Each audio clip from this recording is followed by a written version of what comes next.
Good morning everyone. मैं रोहित। और मैं शैवी।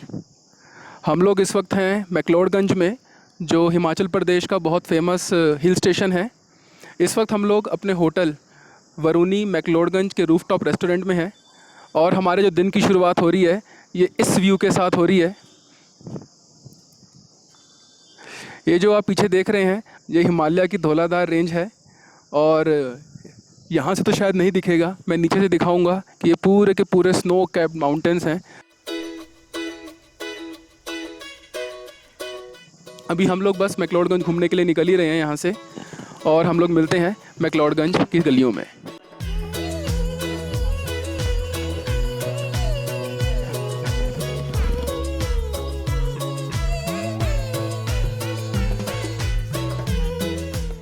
हम इस वक्त हैं टेम्पल रोड में। यहाँ आप देख सकते हैं कई सारी दुकानें हैं। फिलहाल अभी हम रुके हैं अपनी सुबह की चाय पीने के लिए। कोविड की वजह से ये थेक चैंग चोलिंग बुद्ध मंदिर ये बंद है। अगर आपने परिक्रमा करनी होगी तो आप इस सड़क से जा सकते हैं नीचे और परिक्रमा करने के बाद आप यहाँ से आ सकते हैं।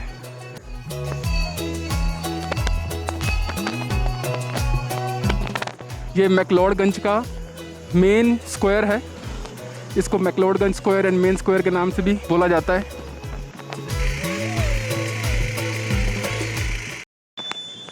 मैक्लोडगंज का जो मेन स्क्वायर है वहाँ पे आपको खाने पीने की शॉपिंग के लिए बहुत सारी दुकानें हैं, आपको मिल जाएंगी। इस वक्त हम लोग सेंट जॉन्स चर्च की तरफ पैदल चल रहे हैं।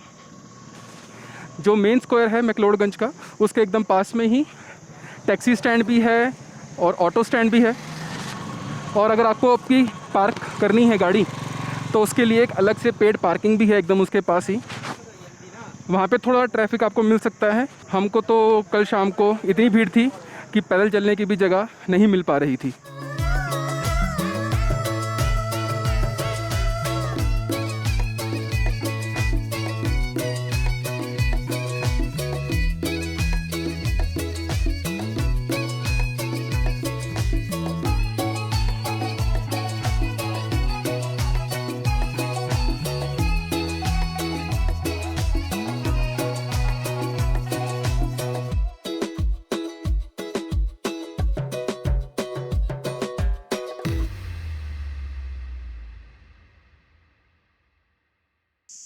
इस वक्त हम हैं सेंट जॉन चर्च के ठीक सामने। ये चर्च 1852 में बनाई गई थी और ये गॉथिक आर्किटेक्चर पर बेस्ड है। ये चर्च बाहर से बेहद खूबसूरत है, लेकिन अंदर फोटोग्राफी और वीडियोग्राफी अलाउड नहीं है। आप सिर्फ अंदर से विज़िट कर सकते हैं, कोई फ़ोटोज़ या वीडियोज़ नहीं बना सकते।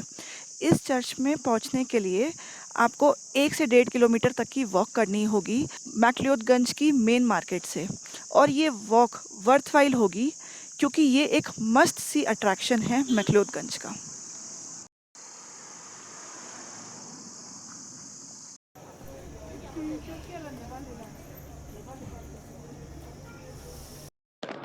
हम लोग इस वक्त अपना लंच करने के लिए रुके हैं।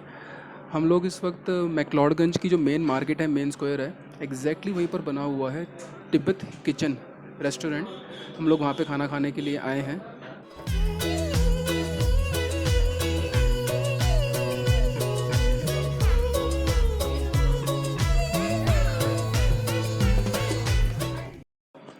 हम लोगों ने लंच कर लिया है तिब्बत किचन पे। जो मैंने डिश ऑर्डर करी थी वो भूटानीज़ डिश थी, उसका नाम था शखम दात्से। नाम थोड़ा सा टंग ट्विस्टिंग था इसलिए मुझे मेन्यू खोल के बोलना पड़ रहा है। वो बहुत अच्छी थी। जो शैवी ने ऑर्डर करा था शंघाई तोफू, ये भी बहुत अच्छा था। तो अगर आप लोग मैक्लोडगंज के मेन मार्केट एरिया वाले स्क्वायर पे आएंगे तो आप तिब्बत किचन ज़रूर ट्राई कीजिए। ये मेरी और शैवी की तरफ से पर्सनल रिकमेंडेशन है। इनका खाना बहुत अच्छा है। हाँ, इनकी क्यूज़ीन थोड़ी सी अलग हो सकती है, जैसे भूटानीज़ हो गई, तिब्बतन लोकल क्यूज़ीन हो गई। अगर आप उस क्यूज़ीन को प्रेफर कर सकते हैं, एक्सपेरिमेंट कर सकते हैं खाने के साथ, तो आप ज़रूर इसको ट्राई कीजिएगा। वैसे यहाँ पे नॉर्थ इंडियन डिशेस भी हैं, बट अगर आप मैक्लोडगंज वाले एरिया में आए हैं तो आप नॉर्थ इंडियन क्यों ट्राई करेंगे। आप यहीं का लोकल खाना ट्राई कीजिए, तभी तो आप इस कल्चर को महसूस कर पाएंगे, टेस्ट कर पाएंगे। और अब हम जो है अपनी नेक्स्ट डेस्टिनेशन की तरफ बढ़ रहे हैं, वो हम आपको रास्ते में बताते हैं। हम लोग अब निकल चुके हैं अपनी नेक्स्ट डेस्टिनेशन के लिए, जो है भात्सू नाग वाटरफॉल, जो करीब 2.5 किलोमीटर दूर है मैक्लोडगंज के मेन स्क्वायर से, जहाँ पे हमने खाना खाया था तिब्बत किचन। वहाँ से हमको करीब 40 मिनट लगेंगे पैदल पहुँचने में।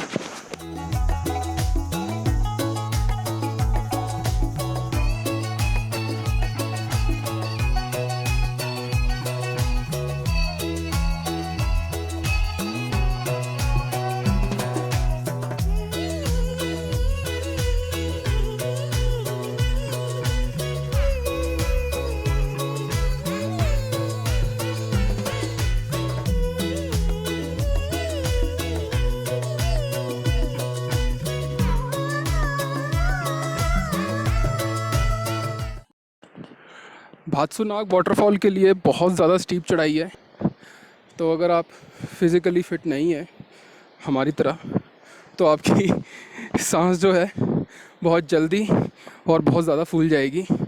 तो आप इस बात का भी ध्यान रखिएगा कि चढ़ाई बहुत ज़्यादा है, बट जो व्यू है वो बहुत सुंदर है।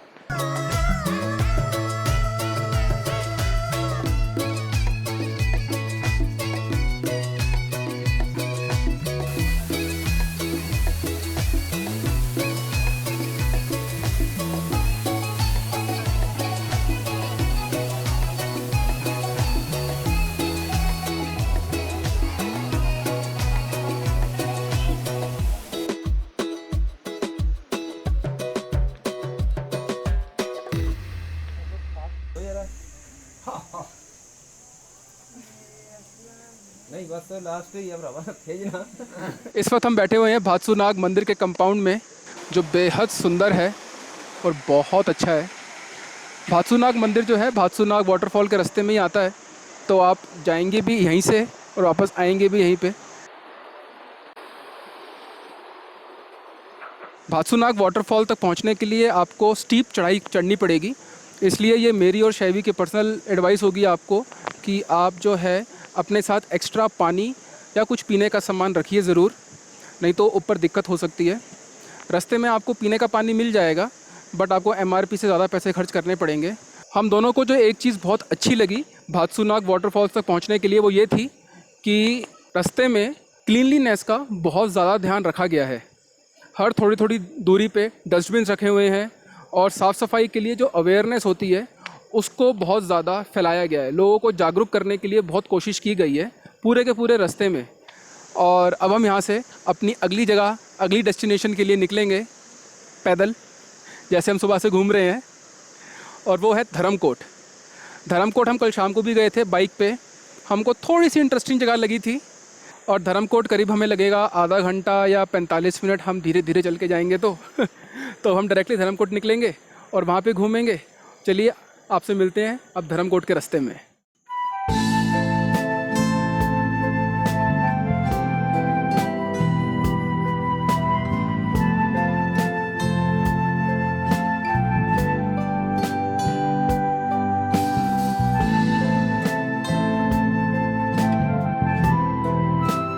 भात्सू नाग मंदिर से धर्मकोट के लिए वैसे सड़क है तो सिर्फ 1 किलोमीटर की, मगर उस 1 किलोमीटर की सड़क ने जो है मेरी और शैवी की आधी जान निकाल दी है, क्योंकि वो सड़क है एकदम स्टीप स्लोप पे, स्टीप चढ़ाई है, और दूसरा वो सड़क बेहद गंदी है, बहुत ज़्यादा टूटी हुई है। तो इसलिए अगर आप भात्सू नाग मंदिर से धर्मकोट की तरफ जा रहे हैं, जैसे हम जा रहे हैं, तो आप थोड़ा सा अपने साथ पीने का पानी रखिएगा और हिम्मत रखिएगा, क्योंकि सड़क 1 किलोमीटर की है मगर है बहुत ख़राब।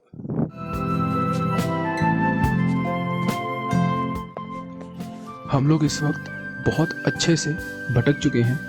धर्मकोट कहाँ पर है कुछ पता नहीं, हम लोग कहाँ पर हैं कुछ पता नहीं, GPS काम नहीं कर रहा, कुछ समझ में नहीं आ रहा।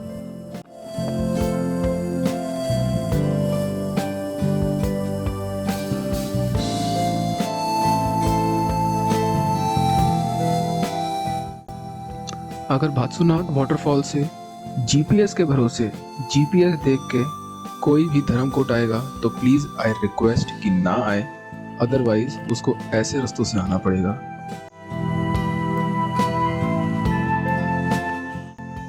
ये होती है एडवेंचरस लाइफ।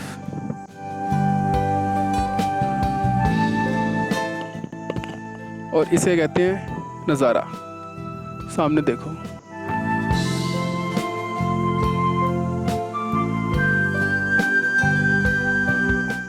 मुझे मत देखो, नीचे देखो और आओ। आता हूँ।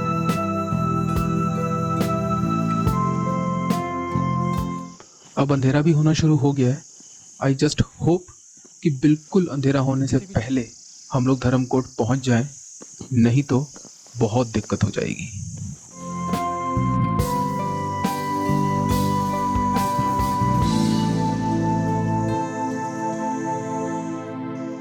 हम लोग कहीं गलती भटक गए थे किसी जंगली रास्ते से होते हुए। अभी हम लोग धर्मकोट बस पहुंचने ही वाले हैं। ओह, हम पिछले 1 घंटे से बस पैदल ही चल रहे हैं। ओह, अब तो मेरी भी सांस फूल गई है पहाड़ चढ़ चढ़ के।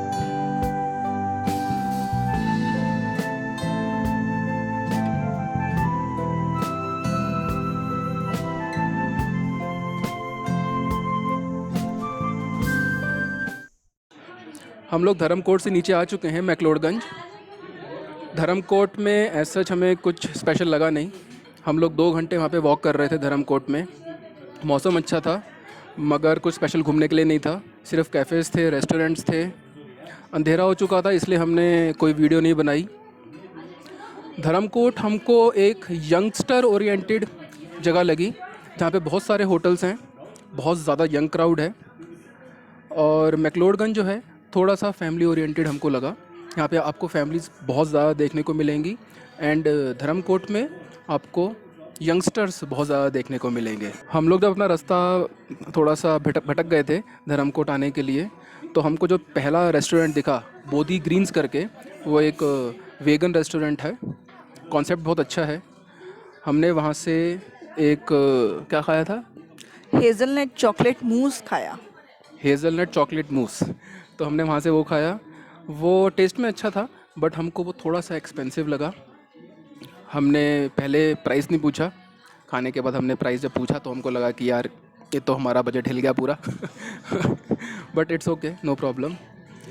फिर वहाँ पे हम जब घूम रहे थे तो हमको ऐसा कुछ खाने की भूख तो थी नहीं, तो हम सिर्फ वॉक करते करते मैक्लोडगंज की साइड आ गए। अब धर्मकोट से मैक्लोडगंज अगर आप आएंगे तो एक सुनसान रास्ता आता है, बहुत ज़्यादा सुनसान आता है। ऑल्दो अनसेफ नहीं है बहुत, बट सुनसान है। अगर हमारे फ़ोन में बैटरीज नहीं होती, टॉर्च नहीं जला पाते, तो वो बहुत मुश्किल एरिया था, क्योंकि आपको आगे कुछ नहीं दिखेगा, पीछे कुछ नहीं दिखेगा, राइट एंड लेफ़्ट पे कुछ नहीं दिखेगा आपको। हमारे पास नेविगेशन था, टॉर्च था, तो हम लोग धर्मकोट से मैक्लोडगंज आ पाए। अगर कोई भी रात के टाइम अंधेरे में धर्मकोट से मैक्लोडगंज आएगा तो एक चीज़ आप ध्यान रखिएगा कि आपके फ़ोन में टॉर्च एंड बैटरी होनी ही चाहिए, अदरवाइज़ प्रॉब्लम आ सकती है। अनसेफ नहीं है बट अंधेरा बहुत ज़्यादा है।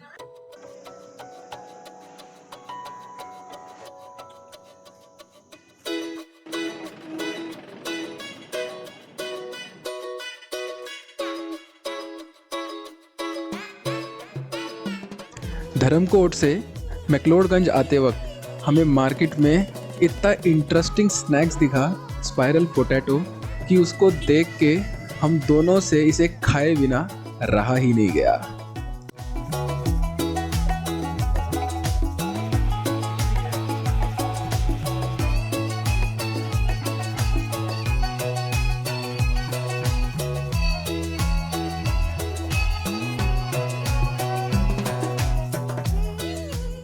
अभी 9:30 बज चुके हैं रात के।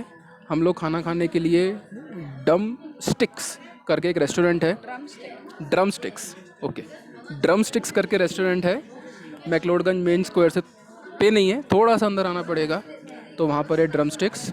हम वहाँ पर आए और मैं तो बहुत ज़्यादा थका हुआ था, इसलिए मैंने सबसे पहले ऑर्डर करी अपने लिए चाय।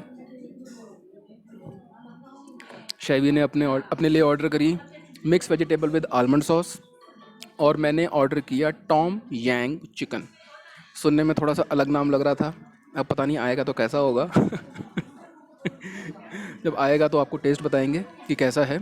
अदरवाइज़ मैक्लोडगंज अच्छा एरिया है रात के टाइम। अब कल जो है यहाँ पे दशहरा, मतलब कल दशहरा है। एक मिनट। और हमने यहाँ पे टिंगमो ब्रेड भी ऑर्डर करी है, जो यहाँ की अलग स्पेशलिटी है।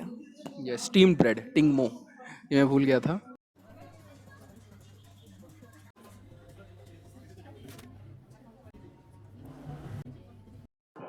ड्रम स्टिक्स रेस्टोरेंट का खाना बहुत अच्छा है। जो शैवी ने ऑर्डर किया था मिक्स वेजिटेबल विद आलमंड, उसमें थोड़ा सा नमक कम लग रहा था, तो हमने इसके अंदर नमक ऐड करवाया और उसके बाद तो इसका टेस्ट सुपर अमेजिंग हो गया। जो मैंने टॉम यंग चिकन ऑर्डर किया था वो भी बहुत अच्छा है। यहाँ पे मैं वेटर को स्पेशली थैंक्स बोलना चाहूँगा, क्योंकि यहाँ के वेटर की रिकमेंडेशन पे हमने टिंगमो ऑर्डर किया, जो स्टीम बन है। ये थोड़ा बहुत अपम की तरह है, साउथ इंडियन अपम की तरह, बट अपम नहीं है, डिफरेंट है। और इस टिंगमो के साथ हमारी दोनों डिशेस का जो टेस्ट है वो इतना ज़्यादा बढ़ गया, एनहेंस हो गया। तो हमारी तरफ से अगर आप मैक्लोडगंज आएंगे, drum sticks restaurant highly recommended है इनका खाना, एंड टिंगमो बहुत अच्छा है। बस आज के लिए इतना ही। अब हम कल मिलते हैं नए किस्सों के साथ, नए कहानियों के साथ मैक्लोडगंज की गलियों में।